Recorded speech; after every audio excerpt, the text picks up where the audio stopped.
Assalamualaikum warahmatullahi wabarakatuh. Kembali lagi di channel Berita Mistis. Untuk kisah kali ini saya akan membawakan sebuah cerita dari tulisannya Untung Prasetyo. Dan untuk kisahnya yaitu sebuah kisah yang berjudul Ridho. Dan sebelum kita lanjut ke ceritanya, tekan dulu tombol like video ini. Dan jangan lupa tekan juga tombol subscribe channel ini. Dan nyalakan juga lonceng notifikasinya agar tidak ketinggalan cerita-cerita lainnya. Dan buat teman-teman yang pengen membaca langsung ceritanya, nanti silahkan saja kunjungi linknya yang nanti akan saya sertakan di kolom deskripsi.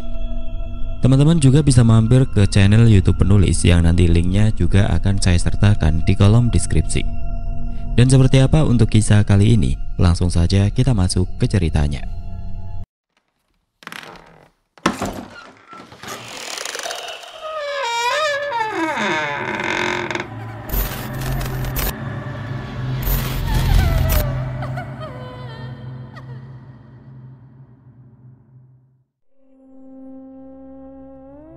Namanya Ridho.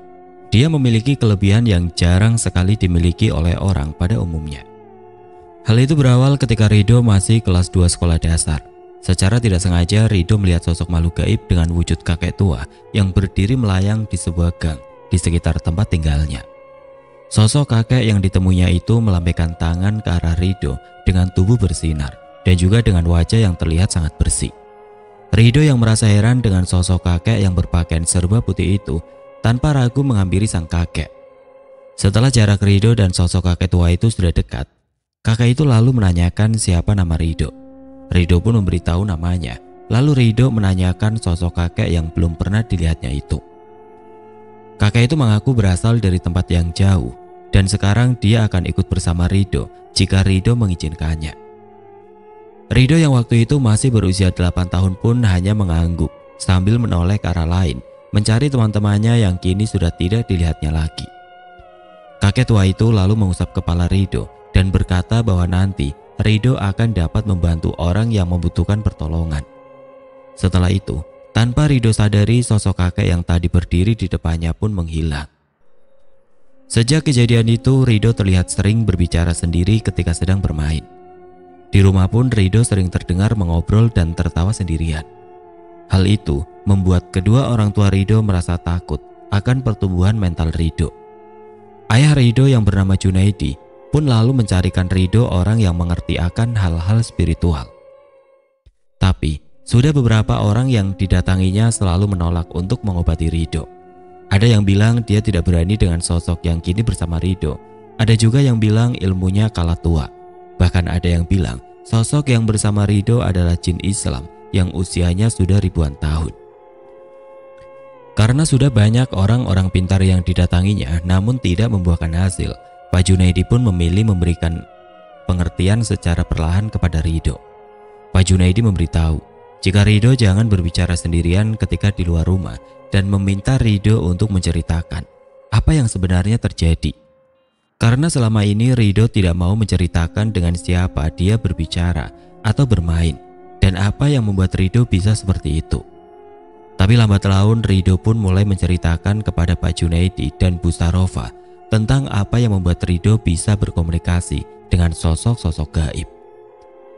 Pak, di rumah kita sekarang ramai, ada Arma, Yuda, Kurnia dan Maulana, ujar Ridho sambil mengerjakan tugas dari sekolah.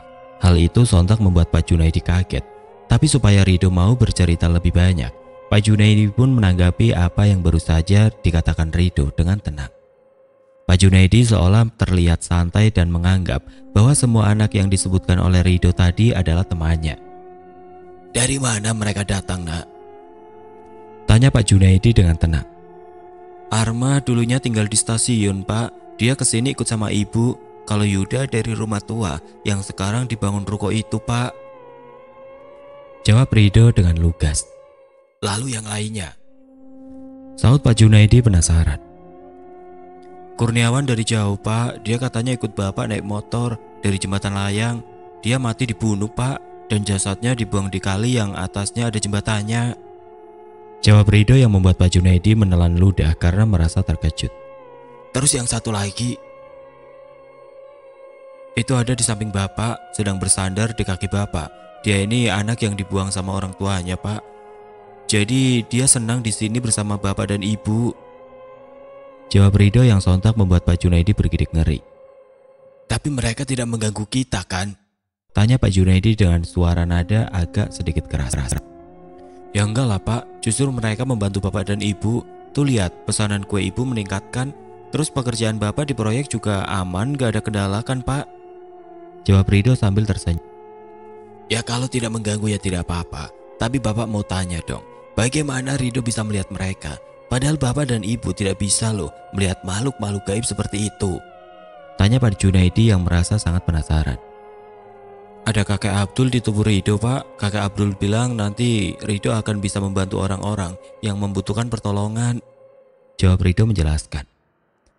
Di saat yang bersamaan seiring makin majunya usaha Bu Sarofa, masalah pun mulai hadir. Waktu itu Rido sudah duduk di kelas 5 SD dan sudah dapat menjelaskan dengan baik kepada bapak dan ibunya tentang apa yang sedang terjadi kepada ibunya saat itu. Bu Sarofa tiba-tiba saja jatuh sakit ketika pesanan kuenya sedang banyak.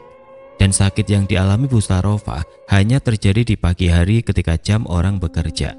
Lalu kambuh lagi sekitar jam 1 siang dan menjelang waktu maghrib tiba. Di saat yang bersamaan, 4 teman gaib Rido pun tiba-tiba menghilang tanpa jejak. Rido pun merasa sangat terpukul waktu itu. Di saat ibunya sakit, teman-teman yang biasa bermain dengannya pergi entah kemana. Di malam harinya Rido sengaja tidur di samping ibunya. Sebelum tidur Rido berpesan kepada ibu dan bapaknya untuk tidak takut jika nanti muncul sosok makhluk gaib di kamarnya. Bu Sarofa yang sudah meminum obat dari dokter pun tidur dengan sangat pulas malam itu. Dan sekitar pukul 12 lewat datanglah sosok yang ditunggu-tunggu oleh Rido. Pak Junaidi yang berpura-pura tidur pun terus mendengarkan dengan seksama apa yang sedang dibicarakan oleh Rido. Saat itu Rido merasa sangat kesal karena sosok gaib itu datang untuk menyakiti Rido. Dari percakapan Rido yang didengar oleh Pak Junaidi, Rido meminta sosok itu pergi dan jangan kembali lagi. Tapi sosok gaib itu tidak mau pergi dan akan menyakiti Rido bila Rido menghalanginya untuk menyakiti ibunya. Suasana pun terdengar hening malam itu. Rido hanya terdiam tanpa berkata-kata lagi. Tapi beberapa saat kemudian Rido yang sedari tadi menggenggam beras di tangannya lalu melemparkan beras tersebut ke tempat makhluk gaib itu berada. Suara keras pun terdengar seperti benturan antara sebuah benda dan dinding rumah. Pak Junaidi yang penasaran pun akhirnya memberanikan diri untuk melihat sosok yang telah dikirim seseorang untuk menyakiti istrinya. Dan betapa terkejutnya Pak Junaidi melihat sosok makhluk gaib bertubuh kurus dengan taring panjang dan daun telinga runcing ke atas. Makhluk gaib itu perlahan menghilang dengan munculnya asap yang menyamarkan tubuhnya. Suara benturan tadi juga membuat Bu Sarofa terbangun dari tidurnya dengan keringat yang membasahi tubuhnya. Udah pergi kok Bu, Ibu ganti baju ya, nanti masuk angin. Ujar Rido sambil berdiri membantu ibunya bangun. Insya Allah ibu sudah sembuh, jin yang bikin ibu sakit sudah Rido usir, imbu Rido dengan keluguannya. Setelah kejadian malam itu, kondisi Bu Sarofa pun mulai membaik. Dan 3 hari berikutnya Bu Sarofa sudah bisa beraktivitas seperti biasanya lagi. Tapi hal itu belum membuat Rido tenang. Karena teman-temannya yang berbeda alam belum juga kembali ke rumahnya.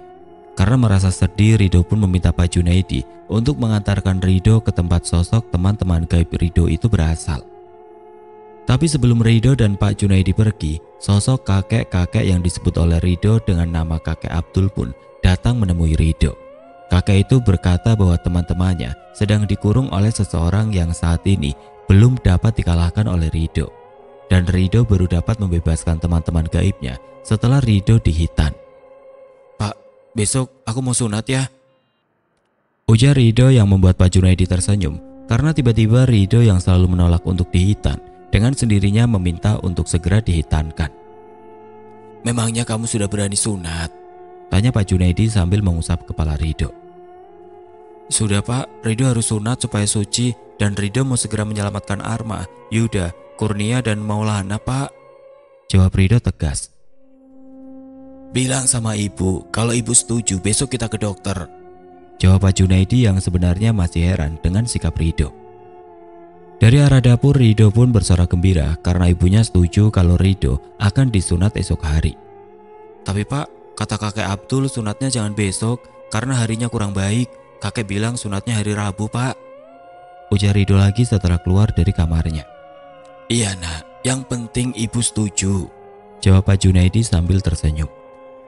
Seminggu setelah Rido dihitan, sikap Rido terlihat lebih dewasa dari sebelumnya. Dia juga dapat lebih baik lagi menjelaskan kepada Pak Junaidi dan Bu Sarofa tentang sosok-sosok gaib yang sering datang ke rumah ini.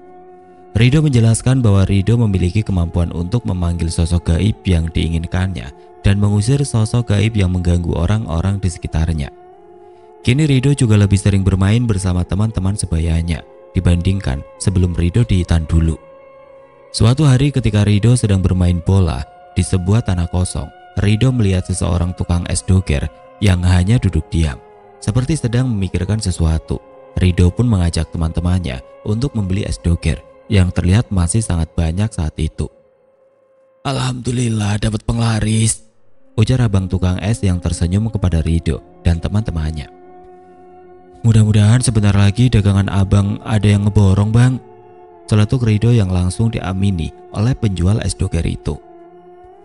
Setelah teman-teman Rido kembali ke lapangan, Rido pun memberitahu tukang es doger agar lebih rajin lagi untuk mencuci gerobaknya.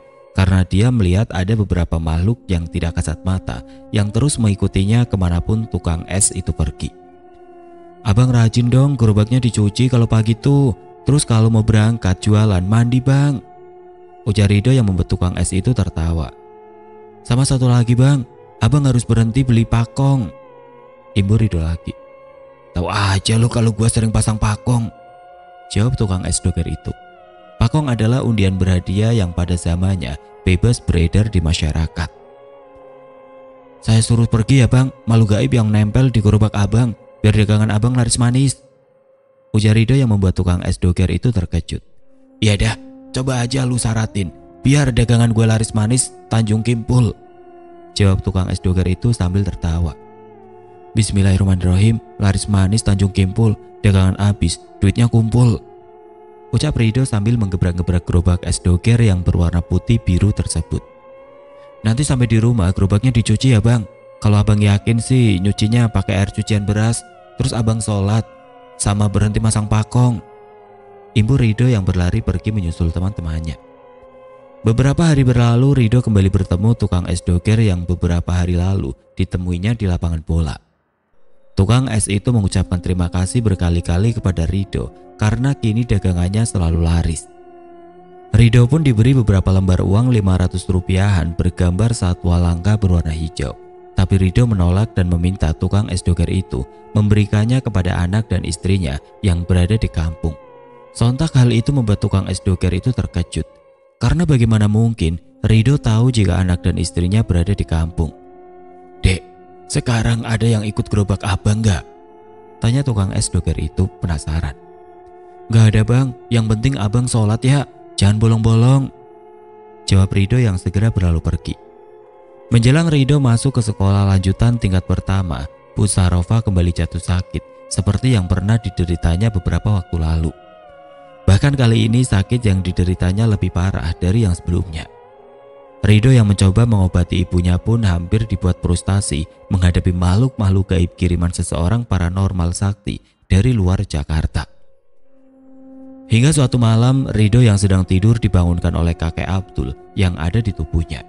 Kakek itu mengajaknya untuk pergi ke sebuah tempat di mana paranormal sakti itu berada. Tubuh Rido memang terlihat sedang tertidur pulas di kamarnya, tapi sukmanya pergi bersama kakek Abdul menuju suatu tempat. Sebelum memasuki tempat tersebut, kakek Abdul mengajarkan bacaan yang harus terus dibacanya hingga mereka berdua sampai di tempat yang dituju. Inilah tempat di mana dukun itu berada, nak, ujar kakek Abdul kepada Rido. Sekarang mintalah dengan baik kepada orang itu untuk menghentikan apa yang telah dilakukannya kepada ibumu, imbu kakek itu. Rido pun tanpa ragu berjalan ke arah pintu sebuah rumah dan mengetuk pintu rumah itu dengan perlahan. Assalamualaikum, ucap Rido sambil mengetuk pintu rumah tersebut. Tidak lama kemudian Rido pun mundur beberapa langkah karena Rido merasakan hawa jahat yang sangat kuat sedang berjalan menuju ke arahnya. Ada apa, bocah? Ucap sosok pria tua dengan kopiah hitam yang baru saja membuka pintunya. Maaf Ki, Saya mengganggu. Saya minta tolong sama Aki untuk berhenti mengirimkan makhluk-makhluk gaib ke rumah saya. Kau membayar aku berapa, bocah? Balas pria itu dengan tertawa kencang. Saya kan minta tolong, Ki. Jangan macam-macam denganku, bocah. Sekarang pergilah sebelum aku mengurung sukmamu di sini. Jawab pria tua itu dengan wajah yang terlihat marah. Tanpa basa-basi, pria tua itu lalu menutup rapat pintu rumahnya dengan kencang dan membiarkan Rido berdiri terpaku di depan pintunya. Setelah itu kakek Abdul menghampiri Rido dan kembali mengetuk pintu rumah sosok dukun itu.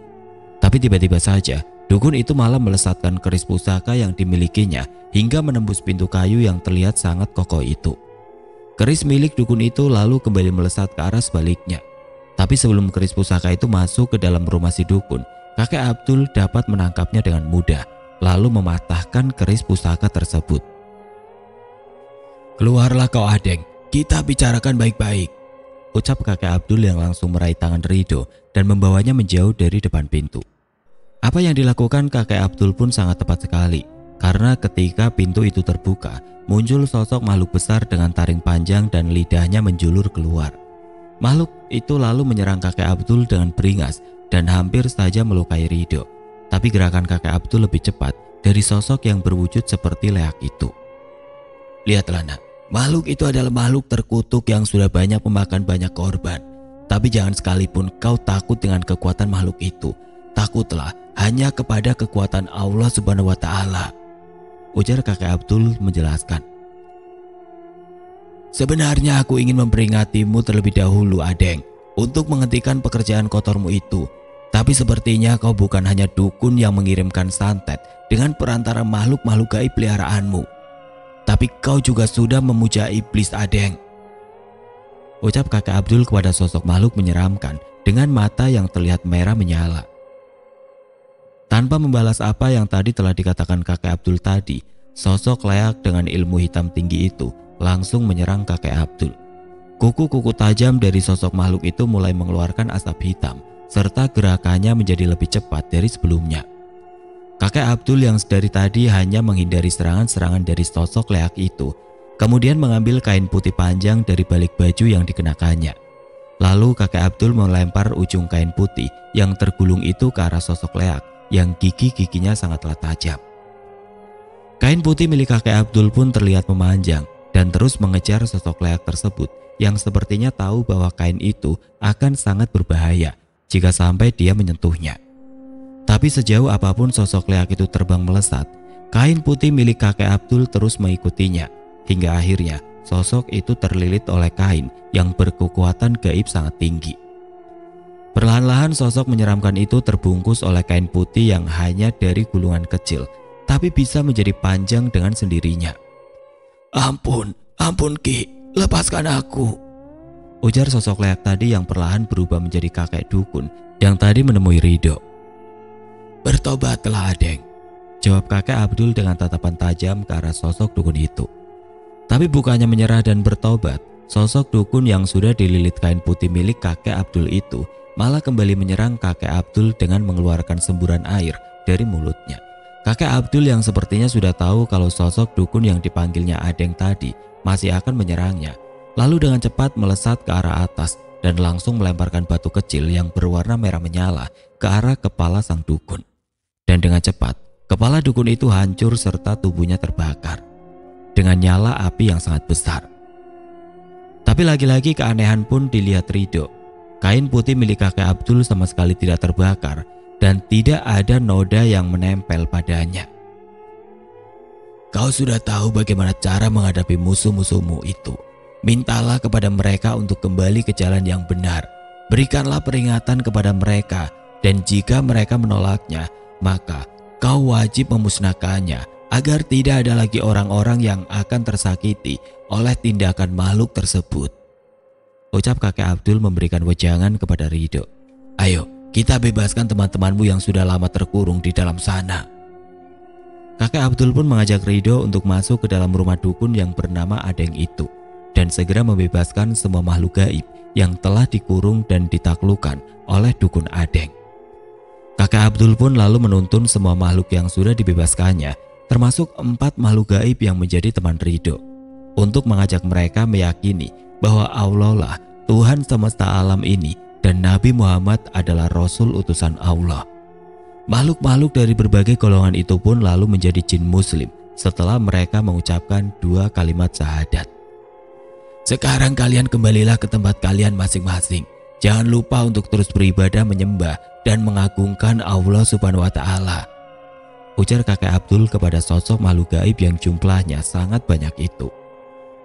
Ayo nak, kita pulang. Dan sepertinya teman-temanmu ini ingin kembali ikut bersamamu, imbu kakek Abdul yang langsung disambut senyum bahagia dari Ridho.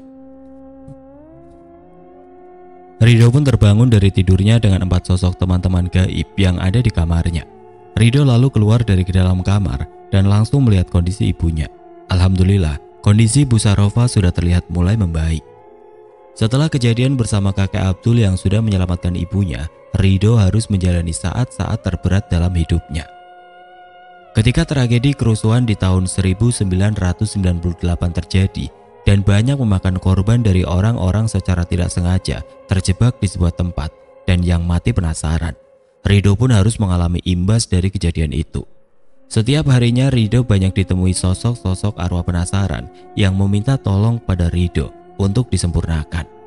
Sosok arwah penasaran itu datang secara bersamaan dengan wujud yang sangat mengenaskan. Dan karena Ridho belum memiliki energi yang cukup kuat untuk menghadapi hal tersebut, Ridho pun jatuh sakit dan harus dirawat di rumah sakit. Menurut Pak Junaidi, Ridho sempat mengalami koma selama 3 hari. Dan di saat sedang koma itulah, kakek Abdul kembali datang menemui Ridho dan mengajarkan berbagai ilmu supranatural dan juga memberikan energi kepada Sukma Ridho agar Ridho mempunyai daya tahan tubuh yang kuat ketika menghadapi makhluk-makhluk gaib dengan jumlah yang sangat banyak. Ridho juga dibawa ke sebuah tempat yang sangat indah, sejuk, dan juga terasa sangat damai. Di sana kakek Abdul memberikan banyak ilmu agama.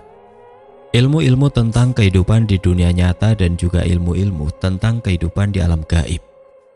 Setelah memahami semua yang dipelajarinya bersama kakek Abdul, Ridho pun terbangun dari komanya dan dengan cepat berangsur sembuh.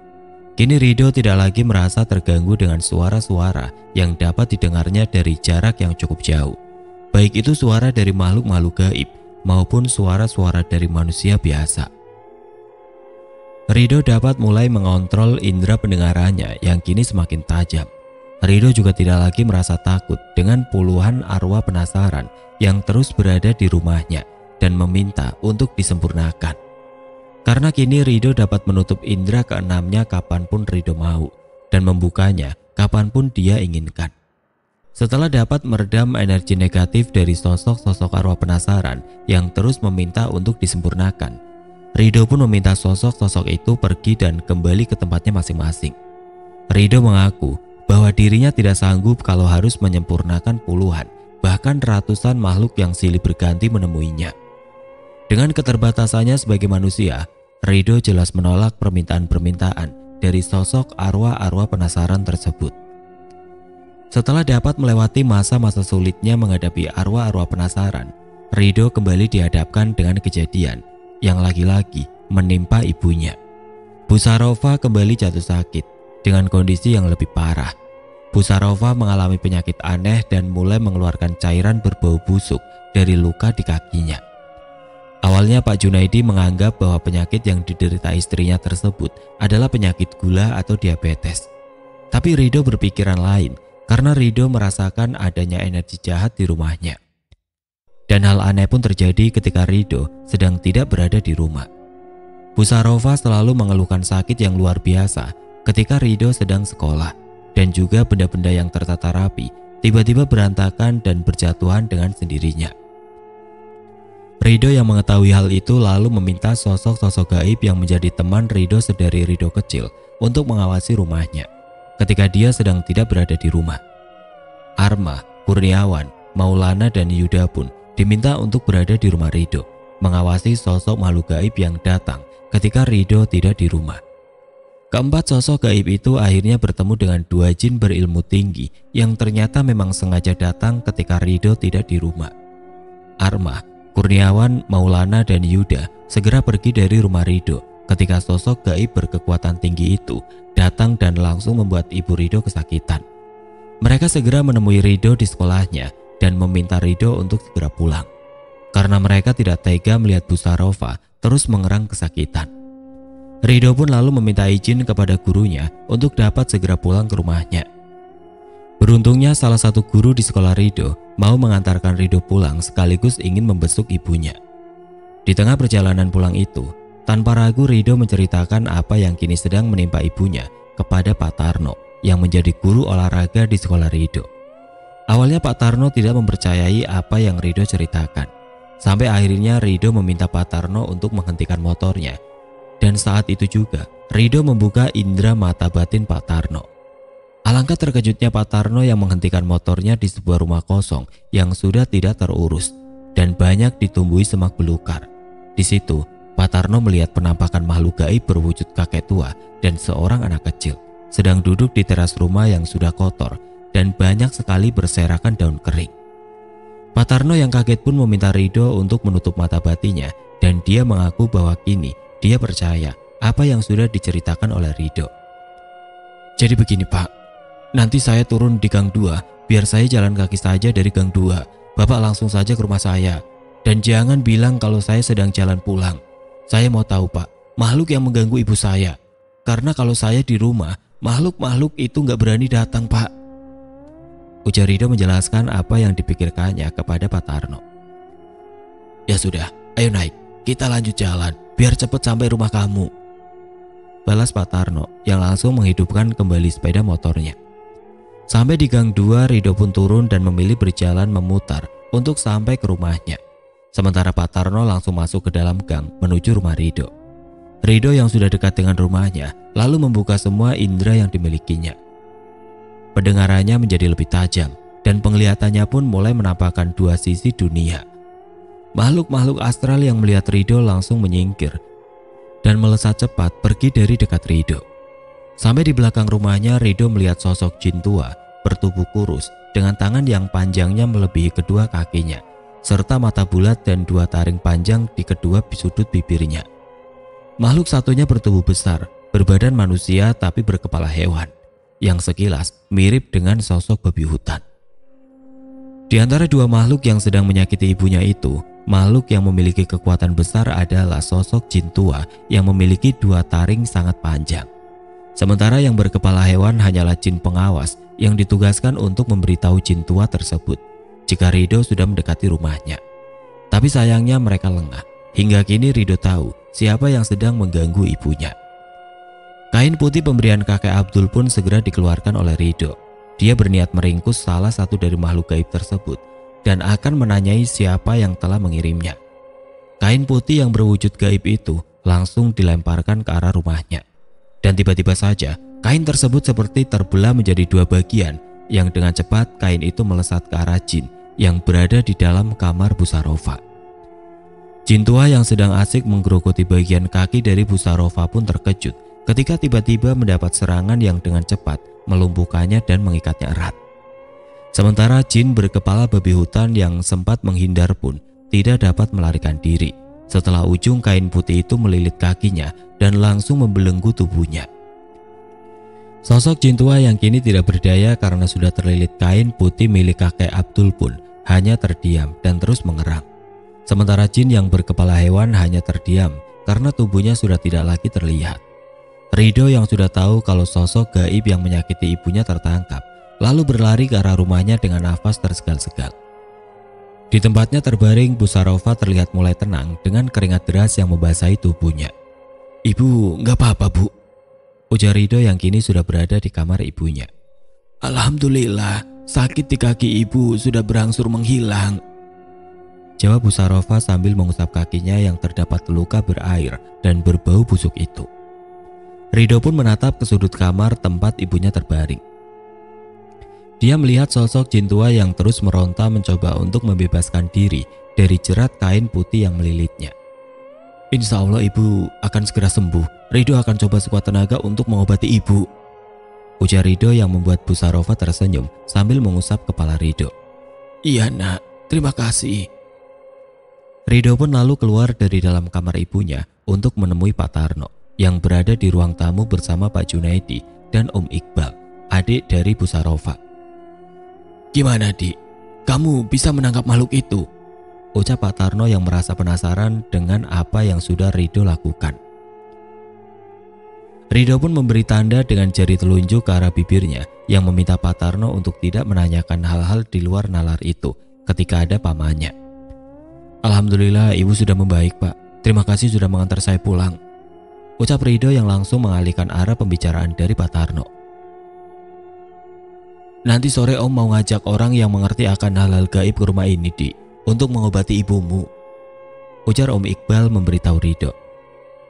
"Oh iya Om, terima kasih," jawab Rido sambil tersenyum kepada Om Iqbal yang langsung berdiri dan berjalan menuju kamar Bu Sarofa. "Besok saja saya ceritakan, Pak. Sekarang saya nggak mau cerita karena Om saya nggak pernah percaya kalau saya tahu akan hal-hal gaib. Om saya seperti iri gitu sama saya, Pak," ucap Rido berbisik kepada Pak Tarno. "Ya sudah, kapan waktu kamu ceritakan ke Bapak ya. Sekarang Bapak pamit dulu. Oh ya, Dik, semisal besok kamu belum bisa masuk sekolah, kamu izin saya atau nanti Bapak yang menyampaikan izin ke Bu Marni," balas Pak Tarno yang langsung berpamitan kepada Junaidi dan Om Iqbal. Setelah itu Rido lalu kembali ke kamar ibunya untuk memastikan jin tua yang ditangkapnya masih berada di sana. Dengan suara samar, jin itu meminta untuk dilepaskan dan dia berjanji untuk tidak kembali ke rumah ini. Dengan menggunakan sejenis telepati, Rido pun bertanya kepada sosok jin tua tersebut tentang siapa yang mengirimnya untuk menyakiti ibunya. "Seseorang yang bernama Kamsi, dia adalah orang yang mengetus ke tempat ini," bisik jin tua itu sambil menghela nafas panjang. "Siapa namamu, wahai makhluk gaib?" bisik Rido dalam hatinya menanyakan nama dari sosok jin yang sudah berhasil dilumpuhkannya. "Kenapa kau mau diperintah seseorang untuk menyakiti orang lain?" "Namaku Maruta. Aku adalah peliharaan orang itu. Dia terikat perjanjian dengan kaumku bangsa jin yang ada di sebuah hutan di Pulau Jawa ini. Guruku berpesan kepadaku untuk memperingati orang-orang atau makhluk gaib yang sudah berbuat jahat, mengajaknya kembali ke jalan yang benar dan tentunya memanfaatkan kesalahan yang sudah dilakukannya ketika orang atau makhluk itu mau bertobat," ujar Rido yang membuat sosok makhluk tua itu tertunduk lesu. "Aku tidak bisa mengikuti apa yang telah kau dan gurumu anut. Itu akan membuatku kehilangan tempat dan pastinya aku akan diburu oleh makhluk sebangsaku karena sudah dicap sebagai pengkhianat," jawab jin yang bernama Maruta tersebut. "Terserah kau Maruta, aku hanya memberimu kesempatan untuk hidup lebih baik lagi. Sekarang pikirkan baik-baik tawaranku tadi. Berjalanlah di jalan orang-orang yang diridhoi Allah," balas Rido menasihati jin yang usianya jauh lebih tua darinya. "Bocah gila, bisa-bisanya kau menceramahiku. Aku akan membunuhmu dengan cara yang kejam ketika aku dapat terbebas nanti, bocah," saut Maruta dengan nada bicara yang terdengar sangat marah. Tanpa bicara lagi, Rido segera mengunci rapat ikatan kain putih yang membungkus sekujur tubuh Maruta. Walau belum memusnahkannya, Rido kini lebih merasa lega karena Maruta sudah tidak dapat melakukan apa-apa lagi. Sore harinya sepulangnya Bu Sarofa dari rumah sakit bersama Pak Junaidi dan juga Rido, di teras rumahnya sudah terlihat Om Iqbal duduk bersama seorang temannya. Om Iqbal pun lalu memperkenalkan orang yang dibawanya untuk mengobati Bu Sarofa kepada Pak Junaidi dan juga Rido. Tetapi betapa terkejutnya Rido dan emosinya meluap ketika mendengar orang yang dibawa Om Iqbal menyebutkan namanya. Nama yang sama yang dia dengar dari sosok jin yang bernama Maruta tadi sungguh membuat hatinya panas. Rido terus beristighfar dan mencoba menahan emosinya ketika mendengar nama orang itu adalah Kamsi. Rido pun lalu masuk ke dalam kamarnya dan terus beristighfar agar dapat mengendalikan dirinya. Hati siapa yang tidak hancur ketika tahu bahwa orang yang mengirimkan makhluk-makhluk gaib untuk menyakiti ibunya kini ada di rumahnya dan berpura-pura ingin mengobatinya. Rido yang belum menjalankan sholat asarnya lalu segera pergi ke kamar mandi untuk membersihkan diri dan melaksanakan kewajibannya. Setelah selesai melakukan sholat asar, kakek Abdul tiba-tiba sudah berada di dalam kamarnya dengan tersenyum ke arah Rido. "Assalamualaikum nak, bagaimana kabarmu?" Tanya kakek Abdul yang langsung disambut pelukan haru oleh Ridho. Waalaikumsalam kek. Alhamdulillah Ridho baik-baik saja kek. Ridho kangen sama kakek. Jawab Ridho yang langsung menumpahkan air mata kerinduannya kepada sosok kakek yang telah mengajarinya banyak hal itu. Iya nak, kakek tahu. Apalagi saat ini kau sedang merasa sangat marah karena suatu hal. Ingat, apapun yang sudah diperbuat oleh seseorang terhadapmu atau keluargamu, kau harus bisa memaafkannya sebelum menghukumnya.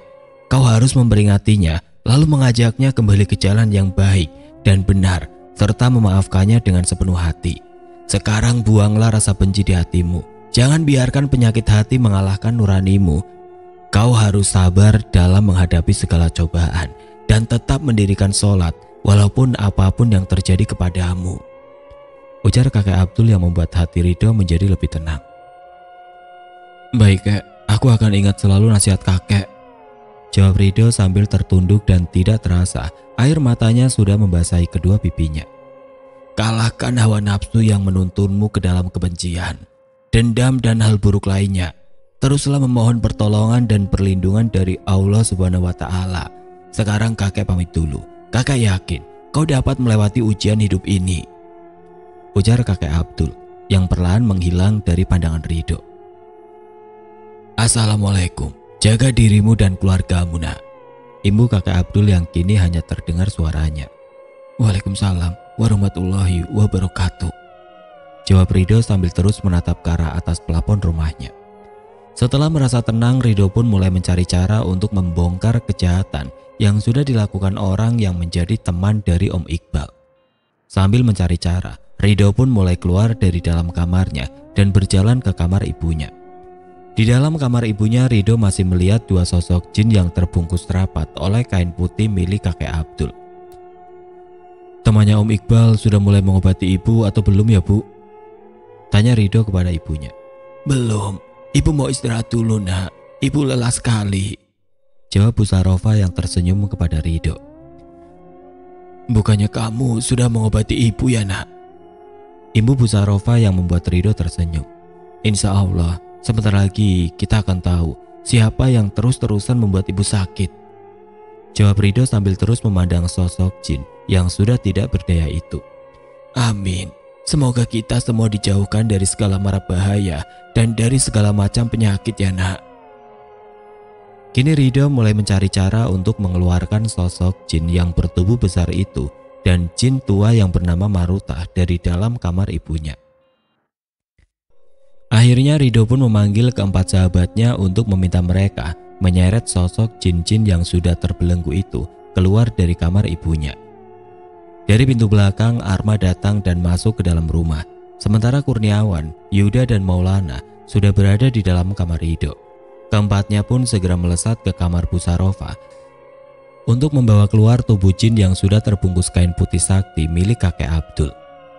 Tidak butuh waktu lama, dua sosok jin yang memang menjadi peliharaan teman dari Om Iqbal itu kini sudah berada di ruang tamu. Perlahan Ridho yang duduk dengan santai di samping Pak Junaidi membuka kain yang membelenggu sosok jin Maruta. Hingga kini Maruta dapat lagi berbicara. Tolong aku Kamsi, tolong. Ujar jin Maruta yang mulai memanggil nama orang yang ada di sebelah Om Iqbal. Orang yang bernama Kamsi itu pun segera mengedarkan pandangannya dan melihat ke sekitar ruangan tempatnya berada. Aku di sini Kamsi, tolong aku. Ucap Maruta sambil sesekali mengerang kesakitan. Cari apa Om? Tanya Ridho sambil tersenyum kepada Kamsi. Tidak apa-apa. Kamsi yang sudah mulai curiga bahwa Ridho memiliki kemampuan khusus pun segera mengambil sebuah benda dari dalam tasnya. Hal itu mulai memancing kemarahan Ridho, karena Ridho tahu bahwa Kamsi akan mengambil benda pusakanya dan akan menyerang Ridho. Ridho pun lalu memberi kode kepada keempat sahabat gaibnya untuk segera menutup pintu ruang tamu dan menahannya sekuat tenaga. Kejadian ganjil itu sontak membuat Pak Junaidi, Om Iqbal dan Kamsi terkejut. Karena tidak ada sedikit pun angin yang berhembus yang dapat membuat pintu itu tertutup dengan kencang. Dan setelah pintu rumahnya tertutup rapat dengan sendirinya, Ridho mulai membuka mata batin Pak Junaidi dan Om Iqbal serta langsung mengunci tubuh Kamsi dengan kain putih yang berwujud astral. Alangkah terkejutnya Pak Junaidi dan Om Iqbal ketika melihat sosok jin Maruta dan sosok jin berkepala babi hutan ada di dalam ruangan itu.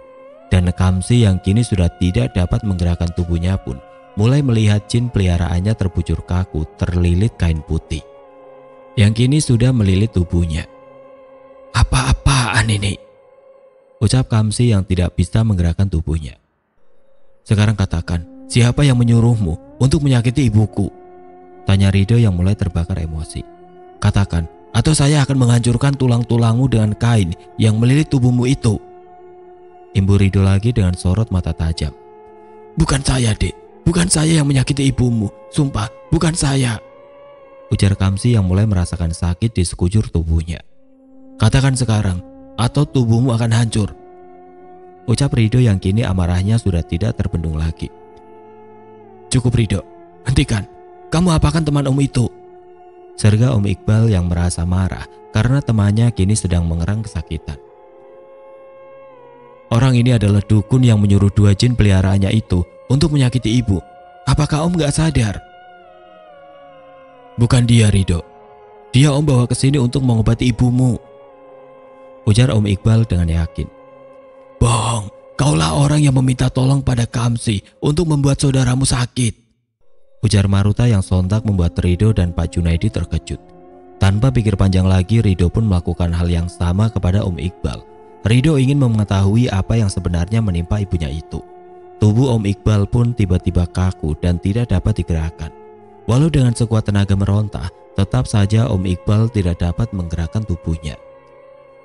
"Aku beri satu kesempatan kepada kalian semua untuk mengatakan yang sebenarnya sebelum aku menghancurkan tulang-tulang yang ada di dalam tubuh kalian," ancam Rido dengan sorot mata yang sangat tajam. "Ya Dek, sabar Dek. Aku akan menceritakan yang sebenarnya terjadi," jawab Kamsi dengan cepat karena dia tidak ingin merasakan sakit seperti terhimpit batu besar dari berbagai arah. "Iqbal yang memintaku untuk menyakiti ibumu. Dia merasa iri dengan apa yang didapat oleh keluargamu," imbu Kamsi yang membuat Rido dan Pak Junaidi terbelalak. "Sekarang lepaskan saya sudah berkata jujur," ujar Kamsi yang memohon kepada Rido. "Benar Om, yang meminta Kamsi untuk mengirimkan santet kepada ibu?" tanya Rido dengan wajah tertunduk. "Iya, benar. Maafkan Om Di, maafkan saya Bang," jawab Om Iqbal yang sepertinya sedang merasakan sakit di tubuhnya. "Insya Allah kami akan memaafkan Om Iqbal," jawab Rido sambil mengendurkan serangannya kepada Om Iqbal. Pak Junaidi yang bingung harus berbuat apa langsung memeluk tubuh Rido. Pak Junaidi merasa bangga dengan apa yang telah dilakukan Rido hari ini. Dengan lapang dada, Rido mau memaafkan Om Iqbal yang dengan jujur mengakui perbuatannya. "Bertobatlah Om, jangan sampai kalian mati dalam keadaan mengingkari Tuhan kalian," ujar Rido yang menatap Kamsi dan Om Iqbal bergantian. "Om Iqbal tahu apa yang harus Om Iqbal lakukan sekarang," imbu Rido lagi.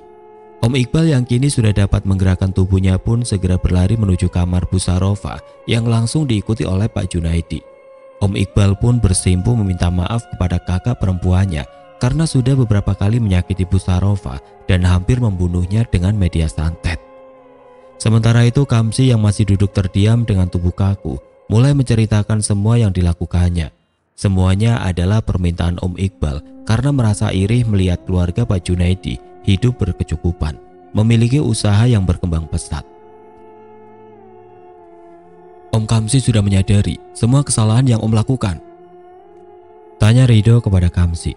"Iya Dek, saya salah, maafkan saya." "Saya sudah memaafkan Om Kamsi. Tapi apakah Om Kamsi tidak ingin meminta maaf kepada Tuhan Sang Pencipta alam semesta ini Om?" tanya Rido yang membuat Kamsi tertunduk malu. "Iya Dek, saya mau bertobat dan mau meninggalkan pekerjaan saya yang sekarang. Saya juga mau melepas semua ilmu hitam yang sudah saya miliki," jawab Kamsi dengan wajah tertunduk. "Alhamdulillah, sekarang Om Kamsi pulang. Nanti akan ada seseorang yang menemui Om Kamsi dan membantu Om Kamsi ke jalan yang lebih baik lagi. Tinggalkan semua benda pusaka Om Kamsi yang ada di tas hitam itu, biar nanti saya yang membuangnya," ujar Rido yang langsung melepaskan kain yang melilit tubuh Kamsi. Dengan menghela nafas panjang, perlahan Kamsi pun mulai menggerakkan tubuhnya. Dan setelah itu, dia meminta izin kepada Ridho untuk melihat kondisi Bu Sarofa di dalam kamar, sambil memberikan ramuan untuk obat luka di kaki Bu Sarofa. Ridho pun mengizinkan Kamsi masuk ke dalam kamar, menyusul Om Iqbal dan juga Pak Junaidi. Dengan izin dari Pak Junaidi, Kamsi lalu mengoleskan obat yang bentuknya seperti salep ke bagian kaki Bu Sarofa yang mengalami luka berair dan berbau busuk itu. Sementara itu, Ridho akhirnya harus memusnahkan jin peliharaan Kamsi karena menolak dan juga mengolok-olok Ridho ketika Ridho memberi penjelasan kedua makhluk gaib itu. Setelah selesai memberi obat kepada Bu Sarofa, Kamsi lalu berpamitan kepada Pak Junaidi, Ridho, dan Om Iqbal. Dia berjanji akan memperbaiki diri dan berharap seseorang yang dimaksud oleh Ridho benar-benar datang menemuinya untuk membawanya ke jalan yang lebih baik lagi. Ridho, Pak Junaidi, dan Bu Sarofa pun sudah memaafkan Om Iqbal dengan setulus hati dan meminta Om Iqbal untuk tidak mengulangi kesalahan yang sama. Dan Pak Junaidi serta Bu Sarofa berpesan jika Om Iqbal membutuhkan sesuatu agar terbuka dan terus terang. Karena pada dasarnya kita tidak mengetahui apa yang diinginkan seseorang jika orang tersebut tidak berterus terang kepada kita. Hari-hari pun berjalan dengan normal kembali. Bu Sarofa sudah mulai menerima pesanan kue dan kini dibantu oleh istri dari Om Iqbal. Bu Sarofa juga mengajarkan cara membuat kue kepada adik iparnya itu, supaya suatu saat dia bisa mulai membuka usahanya sendiri. Pak Junaidi masih bekerja di sebuah proyek yang didapat di daerah Bekasi. Beliau juga mulai mengajak Om Iqbal untuk ikut bekerja. Ridho kembali menjalani aktivitas seperti biasanya, dan dia pun menceritakan apa yang dialaminya kepada Pak Tarno. Pak Tarno pun antusias mendengarkan setiap kata yang keluar dari mulut Ridho. Dan setelah itu, Pak Tarno lalu mengajak Ridho ke sebuah ruangan yang sudah lama tidak terpakai. Ruangan itu dulunya adalah ruangan kesenian, tapi karena ada kejadian yang membuat salah satu siswanya meninggal, lalu tempat itu ditutup dan hanya dijadikan tempat menyimpan barang-barang yang tidak terpakai. Sekolah kita butuh ruangan untuk mata pelajaran kesenian dan eskul, Dik. Tapi ruangan ini tidak boleh dipakai semenjak siswi bernama Hayati meninggal di ruangan ini karena kesurupan oleh makhluk yang menghuni tempat ini. Jadi maksud saya, tolong kamu cari tahu dan cari cara supaya ruangan ini bisa digunakan kembali dengan aman dan nyaman, ujar Pak Tarno menjelaskan kepada Ridho. Iya, insya Allah Pak, secepatnya saya akan cari tahu siapa sosok yang mendiami tempat ini, jawab Ridho yang dengan segera mengajak Pak Tarno untuk keluar dari ruangan itu. Sepertinya Ridho memang sudah merasakan adanya makhluk gaib dengan kekuatan besar yang menghuni tempat itu.